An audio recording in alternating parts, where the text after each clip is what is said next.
Setup black removal determines the optimum amount of black that can be removed from job files, letting the black garment substitute for black ink.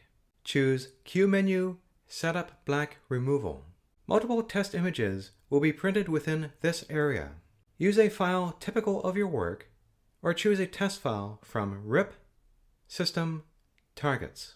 Set the image size, then click Next. Confirm the range of Knock Me Black Out values to determine how much black can be removed without impacting quality.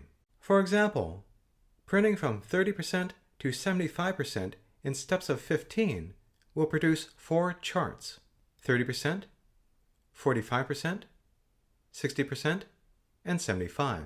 Click here to print the charts, then enter the best chart value here. Click Next to proceed with determining the amount of white underbase printed in semi-transparent areas or where the garment should be visible. This will not affect the 100% white underbase amount that is determined using the Set Maximum White Ink wizard.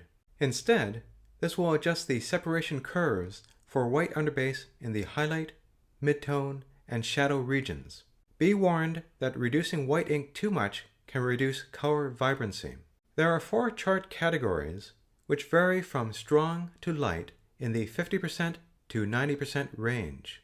Click here to print the charts, and print as many categories as you feel necessary to pinpoint the correct white underbase. When you have determined the best chart value, set the category and set the value here. After completing Setup Black Removal, other Q settings to consider would be the White Underbase Choke and the Color Boost Wizard.